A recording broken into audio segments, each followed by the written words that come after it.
이 시간 은혜 받을 말씀은 요한복음 8장입니다. 요한복음 8장 1절로부터 11절 말씀 우리 천천히 교독하겠습니다. 다 각각 집으로 돌아가고 예수는 감람산으로 가시니라. 아침에 다시 성전으로 들어오시니 백성이 다 나오는지라 앉으사 그들을 가르치시더니 서기관과 바리새인들이 음행 중에 잡힌 여자를 끌고 와서 가운데 세우고 예수께 말하되 선생이여 이 여자가 간음하다가 현장에서 잡혔나이다. 모세는 율법에 이러한 여자를 돌로 치라 명하였거니와 선생은 어떻게 말하겠나이까. 그들이 이렇게 말하면 고발할 조건을 얻고자 하여 예수를 시험함이라. 예수께서 몸을 굽히사 손가락으로 땅에 쓰시니 그들이 묻기를 맞지 아니하는지라. 이에 일어나 이르시되 너희 중에 죄 없는 자가 먼저 돌로 치라 하시고 다시 몸을 굽혀 손가락으로 땅에 쓰시니 그들이 이 말씀을 듣고 양심의 가책을 느껴 어른으로 시작하여 젊은이까지 하나씩 나가고 오직 예수와 그 가운데 섰는 여자만 남았더라. 예수께서 일어나사 여자 외에는 아무도 없는 것을 보시고 이르시되 여자여 너를 고발하던 그들이 어디 있느냐? 너를 정죄한 자가 어디 있느냐? 대답하되 주여 없나이다. 예수께서 이르시되 나도 너를 정죄하지 아니하노니 가서 다시는 죄를 범하지 말라 하시니라. 아멘. 우리 한번 같이 합니다. 하나님은 의로우시고 긍휼하시다.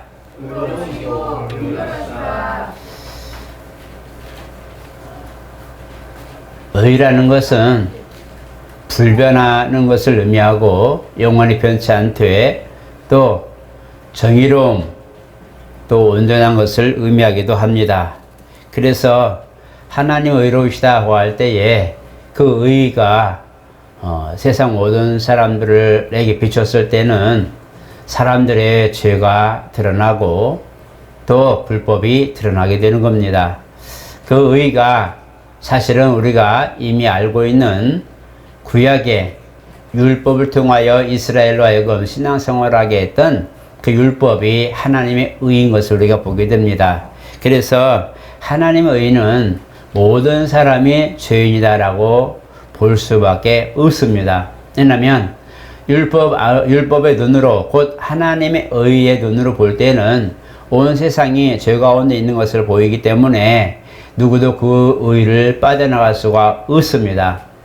그래서 로마서 3장에도 의인은 없나니 하나도 없다라고 말할 때에 그 의인은 없다고 말할 때에 하나님의 의의 눈으로 보실 때가 그렇다는 것을 말씀하는 겁니다. 그래서 이스라엘은 율법을 가지고 살았는데 사실 하나님의 의로 그들이 하나님께 나아가려고 하니 너무 힘들고 또 그 의를 지키려고 하니 너무 버거워서 자꾸 죄를 범하게 되죠. 그래서 속죄를 통해서 하나님 앞에 자주 나아가고 또 희생을 드림으로 하나님 앞에 늘 나아가는 그런 훈련과 신앙을 가졌던 것을 보게 됩니다. 그래서 하나님의 의는 이와 같이 어느 누가 보아도 하나님 의 앞에서는 온전하고 또 거룩할 자가 없다라는 것을 알려주는 대목입니다. 그래서 이스라엘은 그들이 의로 산다, 의로 살아간다 할 때에 그 믿음으로 사는 이 부분도 하나님이 용서하실 것이라고 하는 오시를 메시아를 통하여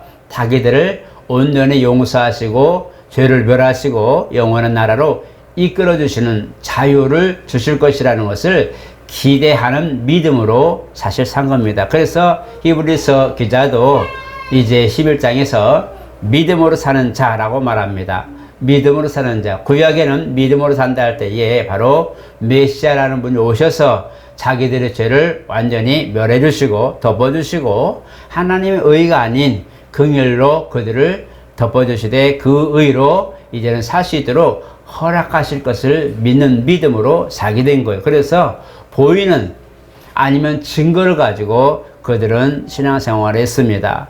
그 보인다는 것은 그들이 희생을 통하여 하나님이 받으시는 것을 보게 되고 그가 또한 기대하는 그 증거는 그들이 희생으로 말미암아 하나님이 받으신다는 약속의 말씀을 듣고 그 말씀을 실행함으로 또 순종하고 실천함으로 그 증거를 가지고 있는 겁니다. 이것이 메시아가 와서 이를 진행할 때에 또 그가 오셔서 모든 것들을 다 안전하게 하실 때에 그 증거가 이제는 실제로 나타나는 것이죠. 오늘 저와 여러분들의 믿음은 또 의의는 이와 같이 율법에 속한 어떤 기대와 증거들만 가진 그런 의의가 아니라 실제로 하나님의 약속으로 이루어진 그 다음에 완성하신 의의로 우리는 지금 그 안에 살고 있습니다. 그래서 우리가 가지고 있는 이 의의 아니면 믿음, 하나님이 주시는 그 모든 은혜와 긍휼은 이 하나님의 온전한 의의, 율법으로 보아서 모든 사람이 죄인이다라고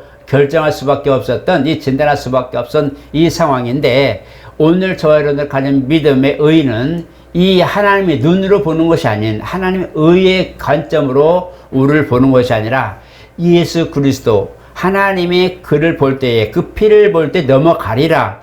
내가 아들의 공로인 자에게는 심판을 안 하겠다. 아들이 있는 자에게는 심판을 면하리라. 심판에 이르지 않겠다고 하는 이런 약속들을 가진 그리스도 안에 있는 긍휼의 믿음을 가졌기에 하나님의 의의 눈으로 보는 것이 아니라 바로 긍휼의 눈으로 보는 겁니다. 하나님의 의는 가감이 없어요. 그 자체가 의고 그 자체가 불변하기 때문에 그 의 안에서는 누구도 거룩할 자가 없고 그 의 안에서 누구도 정죄받지 않을 자가 없어요. 그런데 하나님의 긍휼의 눈은 이 모든 것들을 하나님의 이제 우리에게 허락하신 그 사랑과 용서와 자비를 가진 이 포함된 긍휼로 우리를 보시기 때문에 다시 이것을 바꿔 말하면 예수 하나님의 그리스도 안에 있는 자에게 결코 정죄함이 없다고 하신 것처럼 그 예수를 믿는 긍휼의 증거인 예수를 믿는 믿음 안에 있을 때에 하나님의 그런 유일한 의의가 덮는 것이 보는 것이 아니라 예수 안에 긍휼이 있는 믿음의 의의로 우리를 보신다는 거예요. 그래서 그리스도를 통과한 하나님의 의의가 그리스도를 통과한 그 의의로 우리를 보시기 때문에 이미 직접적으로 우리에게 다가올 때는 하나님의 의의는 우리 가운데 볼 때에 죽을 수밖에 없는 사람, 죽을 수밖에 없는 죄인이라 말하지만 그리스도를 통과한 의, 그리스도를 통한 다시 한번 포커스된 이 의는 그의 용서와 자비와 긍휼이 있는 의로서 우리에게 이제는 의가 사랑으로 바뀌는 거예요. 변화된 거예요. 그래서 하나님의 의의 직접적인 그런 의는 우리를 다 죄인으로 진단할 수밖에 없지만 그리스도 안에 있는 긍휼의 의는 우리를 사랑할 수밖에 없는 그런 관계로 우리를 적용한다는 것. 그래서 우리는 그리스도 안에 있는 자에게는 결코 정죄함이 없나니라고 하는 것은 하나님의 의로 보는 관점으로 보는 것이 아니라 그리스도 안에 있는 긍휼의 눈으로 보기 때문에 긍휼로 사랑이 보이고 용서가 보이고 자비가 나타나는 겁니다. 우리가 가지고 있는 이 믿음의 의는 이와 같이 우리가 하나님의 직접적 의로 보는 것이 아닌 그리스도 안에 다 여과되고 통화되고 모든 것들이 다 하나님의 정죄와 진단과 모든 의가 다 긍휼이라고 하는 용서라고 하는 자비라고 하는 그런 모든 그런 어떤 단서에 다 흡수되어서 이제는 하나님 의가 내게 도달하는 것이 아니라 그리스도의 공로가 내 안에 도달하는 거예요. 그래서 우리가 예수님을 믿습니다. 하나님을 믿습니다. 의지합니다. 라고 말할 때에 하나님의 의를 인정하지만 우리가 기대하는 것은 그리스도 안에서 다 믹서되고 용서와 자비와 긍휼의 모든 것들을 포함한 사랑의 의를 우리에게 기대하는 거예요. 이것이 성도에게는 용서라는 것이고 성도에게는 이것이 뭐냐면 바로 위로부터 내려온 긍휼이라고 말하는 겁니다. 오늘 저와 여러분들이 가지고 있는 믿음은 이와 같이 긍휼과 자비가 포함된 용서의 믿음입니다. 오늘 이 여인을 보면 참 여러 곳에 나오기도 하지만 오늘 이 여인이 하필이면 가늠하다 현장에서 잡힌 여인이에요. 구약에는 두세 사람의 증거가 있으면 이 사람은 돌에 맞아 죽을 사람입니다. 그냥 돌에 맞아 죽을 사람이에요. 그래서 이 여인을 데리고 오는데 거기서 죽이지 않냐고 한 손에는 돌을 가지고 한 손에는 여인을 붙들어서 지금 예수님 앞에 오는데 예수님이 하필이면 정말 제자들과 기도하고 내려와서 이제 가르치는데 그 현장에 가르치고 있는 현장에 지금 이 죄인인 여자를 데리고 오는 거예요. 우리가 서기관과 바리새인들, 그러니까 예수를 탐탁치 않게 여기던 그들이 예수님 앞에 데리고 왔을 때에 이 여인을 과연 예수로 가는 사람은 자기가 하나님께로 나왔다고 하는데 어떻게 하는가 보자. 과연 이 사람이 율법에 적용된다면 분명히 그들의 사고방식에는 율법의 의의는 하나님의 의라고 그랬어요. 용서와 긍휼이 없는 온전한 하나님의 의를 가지고 왔기 때문에 여인은 죽어야 되는 거예요. 그러니까 예수님이 와서 만약에 저희가 하나님께로 나왔다면 이 사람은 죽어야 되는 거거든요. 그러니까 그 맹점을 가지고 있는 거예요. 예수는 분명히 모든 사람을 위하여 희생하러 왔다. 많은 사람들에게 생명을 주러 왔다. 그런 희생을 강조하고 있는데 오늘 보니까 여인이 간음 중에 잡혀서 율법으로는 죽을 수밖에 없는 이 여인을 살려서 어디로 와요? 예수님 앞에서 당신이라면 이거 어떻게 판단하겠냐? 라고 질문하는 것은 하나님의 의의 눈으로 볼 때는 이 사람 죽어 마땅한데 과연 당신은 뭐라고 말할래? 라고 지금 질문하는데 여기에 두 가지 답이 있다고 그랬죠. 하나는 정말 예수님이 만약에 그래 너 율법에는 뭐라고 그러냐? 그럼 다 두세 사람의 증인이 있으면 돌로 쳐 죽이라고 그랬다. 그럼 그렇게 해라. 그러면 예수님이 지금 전파하는 희생과 긍휼과 자비는 뭐가 되는 거예요? 그냥 무효가 되는 거예요. 거짓 가르침이 되는 거예요. 그런데 거기다 대고 죽이지 말아라, 용서해라. 그러면 네가 하나님께로 나왔다고 하는데 너는 하나님께 나온 사람이 어떻게 하나님 법을 어기냐? 하나님 법은 이건데 너는 왜 그걸 정면으로 도전하고 반박하느냐? 라고 말하면 결국 뭐예요? 예수는 하나님께로 온 것이 아닌 거란 말이에요. 이 두 가지 다 걸리게 돼 있어요. 그 주님이 거기에 몸을 굽히고 손가락으로 땅을 쓰셨죠. 뭐라고 썼다고 말할 때 많은 사람들이 추론합니다. 뭐 계명을 썼다, 뭐 했다, 많은 말들을 하시는데 사실 몰라요. 그죠? 안 봤잖아요, 우리는. 내용이 뭐라고 쓴 적은 한 곳에도 기록이 안 나와 있어요. 그냥 글을 쓰셨다고 해요. 뭔 글을 썼을까? 히브리서는 분명히 히브리어인데 뭐라고 썼을지는 모르잖아요. 여러분 보셨어요? 못 봤어요. 저도 못 봤어요. 목사만 보여줬으면 좋겠어요. 그래야 거기에 누구든지 돌로 치되 의로운 사람만 쳐라 라고 말씀을 얼마나 좋을까, 그죠? 그런 글이 보였으면 예수님이 땅바닥에 이렇게 써서 그거 보고 다 그냥 갔어 라고 하면 좋은데 목사인 저도 본 적이 없습니다. 그런데 주님이 하신 말씀이 단서가 돼요. 뭐라고 하세요? 딱 쓰시고는 갑자기 딱 둘러보시고 너희 중에 죄 없는 자가 이 여인을 돌로 쳐라. 주님이 말씀하신 너희 중에 죄 없는 자라고 할 때 이거 뭐냐면 율법에 적용된 것으로서 하나님의 의의 눈으로 볼 때에 그 의에서 죄 없다고 판정된 그가 돌로 치러 가는데 율법 안에 의로울 자가 하나도 없어요. 그렇죠? 의인은 없나니 하나도 없다고 분명히 율법은 정죄에 진단했는데 과연 그들 돌로 치면 그들은 하나님의 정권을 가지고 지금 하는데 너희 중에 죄 없는 자라고 할 때에 그들은 가늠한 죄는 아니지만 그들은 부지 중에도 어떠한 죄를 지든지 죄인이기 때문에 그들 항상 주마다 나와서 안식일마다 나와서 희생을 드리고 속죄를 받고 그러고 돌아가죠. 근데 누구든 죄가 어디 있는 거예요. 그렇기 때문에 자기의 그런 양심의 신앙적 양심을 볼 때에 율법적 양심을 볼 때에 죄 없는 사람이 없는 거거든요. 그래서 주님이 너희 중에 죄 없는 자가 이 여인을 돌로 쳐라. 왜냐하면 이 여인은 분명히 너희가 보다시피 죄를 지은 현장에서 죄를 짓다가 걸린 사람이야.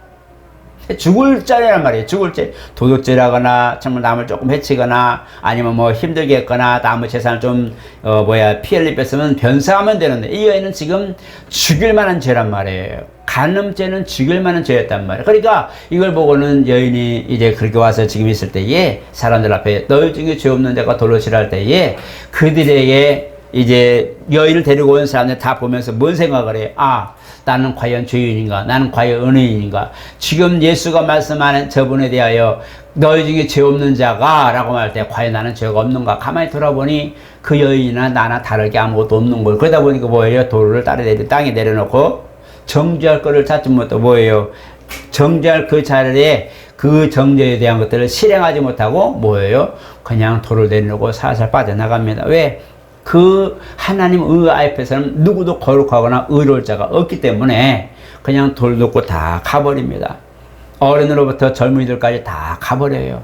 그래서 주님만 이제 남았어요. 여인에게 묻습니다. 여인아, 너를 돌로 치려고 했던 사람이 다 어디 갔냐? 뻔히 보이는데도 여인이 말하는 거예요. 아무도 없나이다. 어떻게 보면 야 이제 살았다 라고 말하는 그 여인의 안도의 한숨일 수도 있겠지만 지금 돌로 치려고 끌고 왔던 사람들보다 더 무서운 분이 누구예요? 지금 예수님이잖아요. 더 무서운 분이 예수님이. 다 가도 문제가 아니라 지금 자기 앞에 있는 이 예수라고 하는 그분이 지금 그 물 한마디에 사람들이 다 떠나가 버리고 딱 둘만 남았을 때 묻는 거예요. 여인아, 너를 치던 사람들이 다 어디냐? 너를 죽이려던 사람 다 어디냐? 아무도 없습니다. 그리고 주님을 보는 거예요. 그 주님이 뭐라고 말씀했어요? 나도 너를 정죄하지 않는다.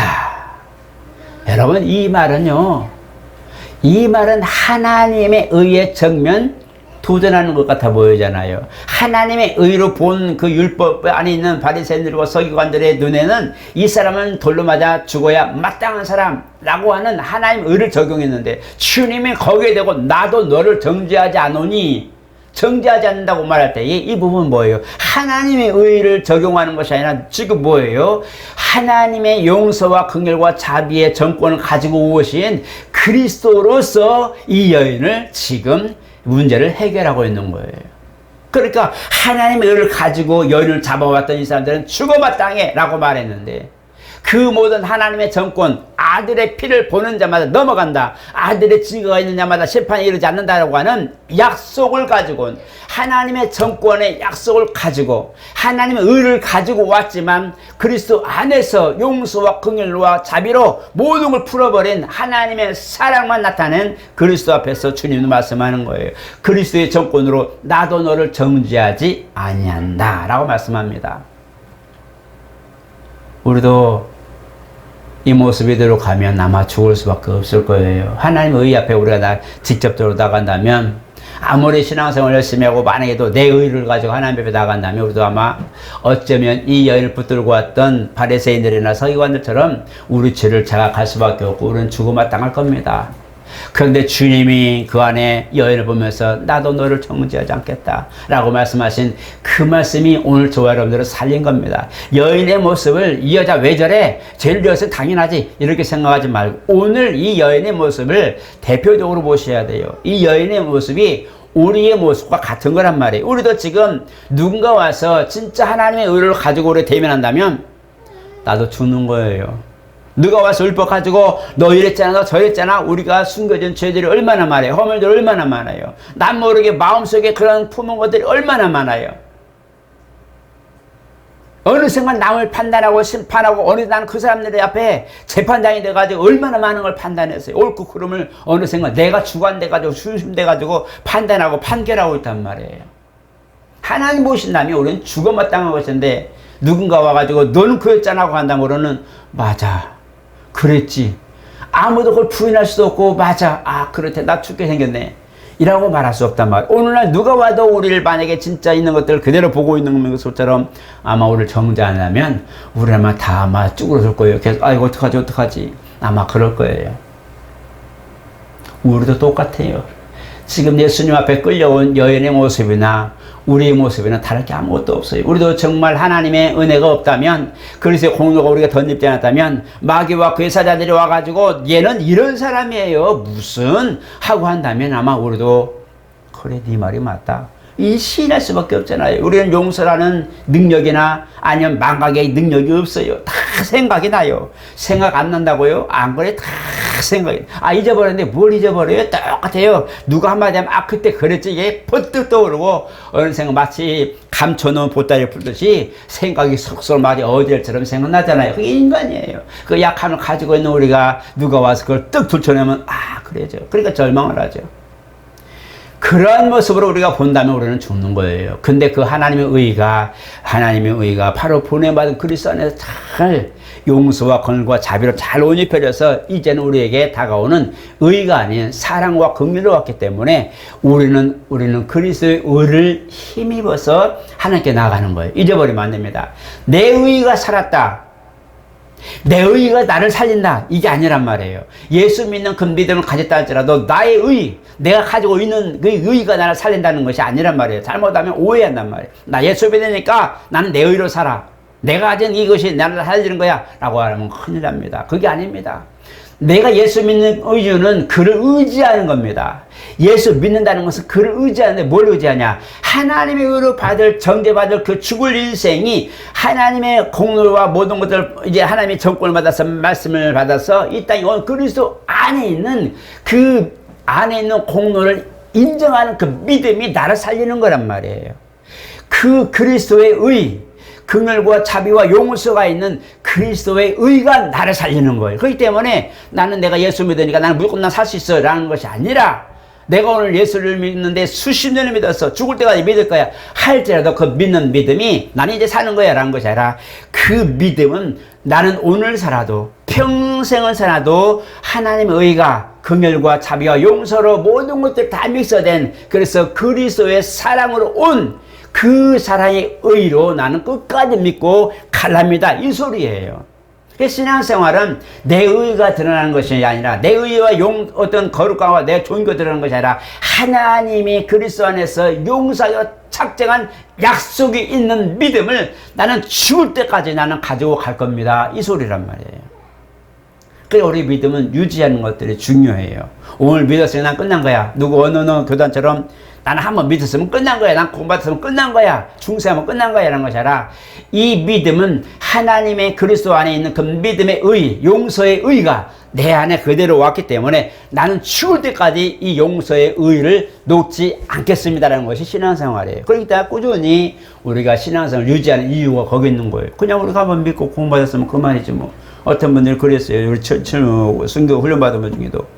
예수 믿고 언제 예수 믿고 구원받았으면 그 다음 그 사람이 침례를 받고 그 다음에 그 사람이 이제 회개하고 돌이켰으면 그 날짜로 너는 이미 구원받았기 때문에 어떤 일도 너는 지옥할 수 없다라고 말합니다.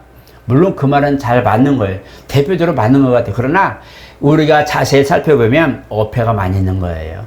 그날 이후로 너는 무조건 구원받는 것이 아니라 우리는 하나님의 의, 그리스도 안에 있는 공로로 말미암아 의가 덮어졌을 때의 그 효력이 있다는 것을 잊어버리면 안 돼요. 그래서 히브리서에도 뭐라고 했어요? 한번 비침을 놓고 운살 맛보고 타락하면 다시 의에 결주 없다고 말하고 있어요. 왜 그럴까요? 그 의를 벗어 던져버렸기 때문에 그래요. 예수의 의와 진리로 정말 긍휼과 자비로 덮여진 용서의 의를 내게 입혀주셨는데 내가 만약 그걸 걷어버려버리고 나 필요 없어 나는 내 믿음의 의로 살 거야 라고 말한다면 다시 하나님의 의가 적용되는 거예요. 죽는 거예요. 그래서 예수를 떠나지 말라고 하는 이유가 거기 있는 거예요. 예수를 떠나버리면 긍휼과 자비의 의가 나를 덮는 것이 아니라 다시 한번 그건 다 덮여진 의가 모든 것들 다 벗겨져 버리고 나만 홀로 남았다면 나는 다시 하나님의 의에 노출되는 거예요. 무서운 거예요. 여러분 요즘에 그 태양의 사람에게 피해를 주는 적외선인가요? 자외선. 적외선 좋은 거라고 그러죠. 자외선이 직접 쐬면 막 피부 트러블하고 막 그러죠.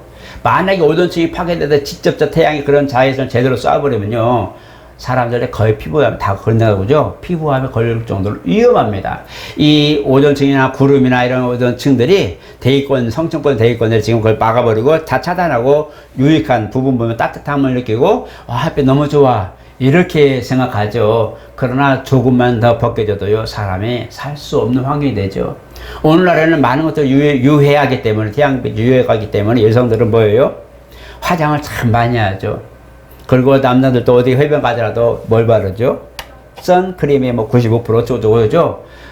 그런 것처럼 뭔가에 대비하기 위해서 거기에 해를 당하지 않으려고 노력하는 것으로 더 힘든 거예요. 어떤 일은 모자를 쓰기도 하고 바닷물에 들어가도 모자를 쓰는 분들이 많고 그죠? 바닷가에 가면 너무 좋은데 이제 선글라스 끼고 다니죠. 그 뜨거운 여름에 긴팔 입고 긴 바지 입고 다니죠. 왜?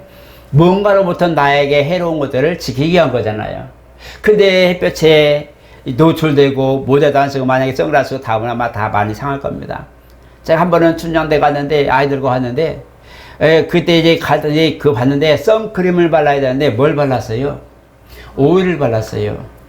그래가지고 뭐 했어요? 바닷가에 갔는데 따끔따끔하고 온몸 트러블 나기 시작했는데 갔다 와서 전부 다 기포가 생겼어요. 선크림을 발라야 되는 건데 모르고 오일을 바르고 들어갔으니 한번 생각해 보세요. 튀겼죠. 생선이 후라이팬에 튀기듯이 우리 살이 튀겨져가지고 아주 그냥 이게 포자라고 그러죠. 얼마나 많이 생겨가지고 굉장히 고생한 기억이 지금도 새록새록합니다. 그래서 제가 보면 이게 선크림 맞아? 확인하는 이유는 그걸 안 발라요. 저 거의 선크림 안 바르는데 한번 당해봐가지고 이제는 선크림을 한다 해도 그걸 안 바르게 돼요. 왜? 한번 무섭게 당해봐가지고 그래서 안 바르는데 우리가 이와 같이 뭔가를 방비하지 않고 그 모든 그런 것들을 바르지 않고 대비하지 않으니까 그대로 노출되니까 피부에 트러블 나고 아픈 거예요. 똑같은 거예요. 그리스도로 옷 입어서 의의 옷으로 긍휼의 옷으로 자비의 옷으로 하나님의 사랑에 놀란 그 은혜로 옷 입은 그리스도의 그 공로를 인정하는 것은 그 의의를 내가 덧입겠다고 하는 약속이란 말이에요. 근데 그걸 벗어 던져버리면 그 공로나 은혜나 긍휼과 자비가 싹 사라져버리고 다시 정면으로 우리가 자외선을 저번에 무자가 말한 그 만나의 자외선 직접 쏘는 것처럼 하나님의 의가 내게 다시 적용된다면 우리는 살 데가 없어. 그래서 무서운 거예요. 그래서 하나님의 손에 유혹에 빠져들어가지 말라고 하는 거예요. 무서운 거예요. 한번 벗기 시작하면, 한번 은혜를 인정하지 않기 시작하면 계속 뽀조로 유혹이 와서 유혹의 영이 계속 역사하죠. 야, 맞아. 네가 선택한 게 맞아. 다 필요 없어. 필요 없어. 필요 없어. 봐봐. 잘 살잖아. 안 믿는 사람은 더 잘 살잖아. 너는 믿는데 더 못 살잖아. 계속 유혹하죠. 맞아. 내가 미쳤지? 하고 하나님을 벗어버려요. 의의 옷을 벗어버려요. 어느 순간 너는 내 거야 하고 탁 잡아채우면 끝나는 겁니다. 여러분, 우리 평생에 내 의로는 살 수 없고 하나님의 의를 적용해도 나는 살 수 없는 존재이니 하나님의 의가 그리스도 안에 나타났을 때는 자비와 긍휼로 나타났어요. 그 자비와 긍휼로 용서라는 그 긍휼로 오신 그분의 의를 덧입는 것이 사는 것이라면 우리는 평생 그 의를 덧입어야 됩니다. 그래서 마지막으로 에베소 6장에 그랬어요. 악한 날에 너희가 능히 대적하기 위해서 하나님의 전신갑주를 입어라. 맞습니다. 그렇게 우리가 악한 날의 영적 싸움에 대한 그런 부분과도 하나님이 그렇게 영적 전신갑주를 입으라고 하는 것은 대항하기 위해서요. 무언가 죄와 원인들과 그들과 대항하기 위하여 전신갑주를 입으라. 하나님 앞에서 벌거벗은 몸으로 보이지 않기 위해서 세마포를 입으라고 말씀합니다. 하나님의 의의 옷을 입으라 말합니다. 누구든지 그리스도 안에 없으면, 그리스도가 너희 안에 없으면 너희는 버리운 자라. 고린도후서 13장에 말씀하고 있어요. 그리스도의 공로와 나라 살리고 그리스도 의가 하나님 편에 나가는데 당당하게 만들어주는 거예요. 그 의를 덧입었을 때 우리가 하나님 의로 우리가 정면으로 보는 것이 아니라 그리스도로 옷 입은 의로 보기 때문에 하나님이 그를 살릴 수밖에 없고 사랑할 수밖에 없는 거예요. 그게 하나님의 의가 아닌 그리스도의 공로입니다. 여러분, 하나님의 공로, 하나님의 그리스도 안에 있는 그 공로는 이와 같이 우리를 다 살리게 만드는 거예요. 주님 오늘 여기 말씀할 때도 나도 너를 정죄하지 않으니 이것은 부름을 받아서 그리스도로 오신 이가 그의 직무를 감당하는 모습에서 그 관점에서 이 여인을 용서하는 겁니다. 하나님의 의로 만약에 이 사람을 봤다면 죽는 거예요. 그러나 주님은 하나님의 의를 가지고 와서 그 안에 용서라는 것을 다 가미해서 나도 너를 정죄하지 않겠다라고 말하고 버려요. 이제는 평안에 가라. 그 대신 다시 이런 죄를 범지 말아라 하고 권면하죠. 맞습니다. 우리는 죄를 반복하는 것이 너무 늘상입니다. 일상을 반복하는 죄를 살고 있죠. 그러나 우리가 아이를 훈계할 때 뭐라고 합니까? 훈육할 때 너 내일 다음 그러지 마. 예 하고 놀지만 조금 있으면 다시 쨍그랑 와다당 탕탕 쿵탕 하죠. 아무리 아이는 그 당시에 혼내고 어르고 다 해도 10분 지나면 벌써 다 잊어버리고 온 동네를 다 어저렇게 해죠. 이게 아이예요. 우리도 똑같아요. 하나님 앞에 하나님 죄송해서 다시는 이런 데 앉을 거예요. 하지만 돌아서면 뭐합니까? 다시 한번 누가 와서 욱하면 뭐야? 하나님과 약속한 것 용서하며 눈물 흘리며 회개했던 것을 온데간데 없고 너 이러봐 하지요. 이게 우리예요. 똑같은 거예요. 그러나 주님도 그만하자 라고 말하죠. 그만하라니까 라고 하죠. 그러다가 인생을 정결할 때에 이제 그만 쉬자 하고 데리고 가는 거죠. 이제 그만하고 이리 와 하고 집으로 데려가듯이 야야 그냥 집에 가자 그런 것처럼 이제 그만하고 집에 가자 이 소리예요. 그냥 죄를 쓰는 게 넌 죽어 너 집에 들어오지 마 넌 이제 내 아들이 아니야 이런 부모님 없잖아요. 용서하고 그만하라니까 또 했네 하고 씻어주고 새 옷 입혀주는 것처럼 우리가 죄를 지었을 때 주님이 그런단 말이에요. 맨날 반복적으로 뻔한 건데도 주님이 이제 그만하라고 하고 혼내지만 마지막 이제 주님 품에 안길 때쯤 돼서 노인이 되고 영혼이 이제 다 아버지 품에 안길 때 돼야 얘야 이제 그런 생활 그만하고 나랑 같이 가자 이 소리란 말이에요. 집에 가자 이 소리잖아요. 주님이 우리를 부르셔서 얘야 이제 그냥 집에 가자 이 소리예요. 얼마나 다정하면, 그죠? 다정하고 하나님의 사랑을 은옆에서 야 이제 집에 가자 하고 영혼을 부르시는 것이 우리에게는 운명이라고 말합니다. 그죠? 그 하나님의 사랑을 좀 경험해야 돼요. 죽는 게 무서우고 두렵지 말고 이제 우리가 죄된 생활을 반복하는 것이 아니라 이제 열심히 공생했으니까 이제 그만하고 우리 가자, 집에 가자고 우리를 집으로 데려가는 모습이 영원한 나라를 모시고 가는 거예요. 이것이 그리스도 안에 있는 공로고 긍휼이고 은혜입니다. 아시겠죠? 하나님의 의로는 누구도 그렇게 할 수가 없어요. 그리스도 안에 있는 그 공로가 우리를 살린다는 걸 잊지 마시고, 믿음은 바로 공로를 의지하며 사는 것이 믿음이고, 그 다음에 평생도 여러분들이 그리스도 안에서 이제 죄로부터 하나님으로부터 누가 와서 이래서 저래서 정죄할 때도 아니야, 나는 이미 그리스도로 옷을 입었기 때문에 용서를 나를 하셨기 때문에 나는 하나님에게 적용되지 않아. 너 저리 가. 나 불법으로 나의 기억나는 것들을 생각나게 하지 말고 저리 가. 나는 하나님의 의로 하나님의 인정하신 아들의 공로 안에 살고 있기에 나는 그 하나님의 공로 의의 옷으로 은혜의 옷을 입은 사람이기에 나는 하나님의 의의 법에 적용되지 않으니까 저리 가라고 물리칠 줄 알아야 됩니다. 이거 정지하지 않는 진리입니다. 아시겠죠? 누가 뭐라고 해도 누가 뭐라고 막 판단해도 나는 예수 안에 긍휼의 옷을 입고 용서의 옷을 입은 그리스도의 공로를 갖고 있는 사람이니까 나하고는 상관없으라고 말해버려야 됩니다. 아시겠죠?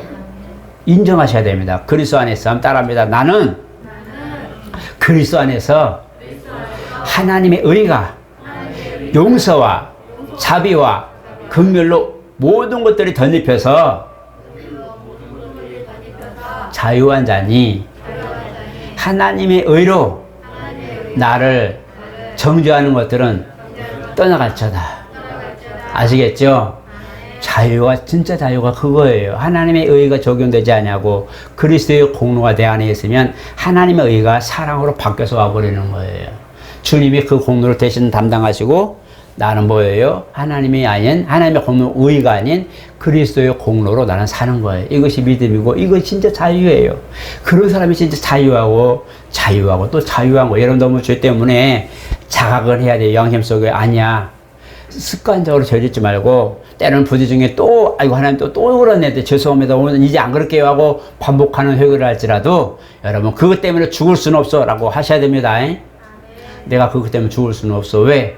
나는 그리스도 안에 있는 공로가 나를 살렸는데 다시 내가 하나님의 의의 그 법으로 나는 보면 안 돼 라고 하는 것들 아시고 하나님 주여 나를 용서해 주세요. 내가 다시 안 그럴게요. 하나님 용서해 주세요. 나를 다시 안 그럴게요. 예수 이름으로 나를 도와주세요 라고 하셔야 됩니다. 항상 예수의 공로를 힘입게 해주세요 라고 기도하셔요. 그래서 항상 감사한 건 뭐냐면 예수의 공로가 내 안에 있는 것, 예수의 의가 나를 항상 덮는 것, 예수의 용서와 사랑이 항상 내 안에 있는 것에 진짜 감사하는 것. 그게 진짜 자유입니다. 그 사람이 진짜 자유를 누리는 거예요. 오늘 저 여러분은 그 의가 예수 안에 있는 공로가 여러분들에게 힘이 되고 능력이 되고 하나님 보시기에도 그것이 의가 되시기를 예수 이름으로 축복합니다. 거룩하신 하나님 감사합니다. 정말 우리는 율법의 눈, 율법으로 보는 하나님의 의를 가지고서는 살 수 없다는 것을 성경을 통해 보았습니다. 우리가 그리스도의 공로 안에 있다는 것은 하나님의 진단이 아닌 하나님의 용서하시기로 결심한 아들 안에 있는 믿음으로 사는 이들을 사랑하기로 결심한 그 믿음 안에 있는 것을 원하고 또 그 믿음을 살기 원하오니 도와주시옵소서. 믿음이 약할 때도 때로는 신앙이 위기를 당할 때도 생활에 공고함을 이룰 때도 이 은혜는 결코 우리 가운데 떠나지 않게 도와주시고 어떤 상황에서도 우리는 그리스도 안에 항상 그 믿음으로 살게 도와주시옵소서. 성령 하나님 지켜주시옵소서. 믿음을 지켜주시고 은혜로 살려고 하는 그 믿음을 지켜주시고 보호해 주시고 또한 우리의 모든 길을 이와 같이 구원의 길로 잘 인도하여 주시옵소서. 예수 이름으로 기도드리옵나이다. 아멘.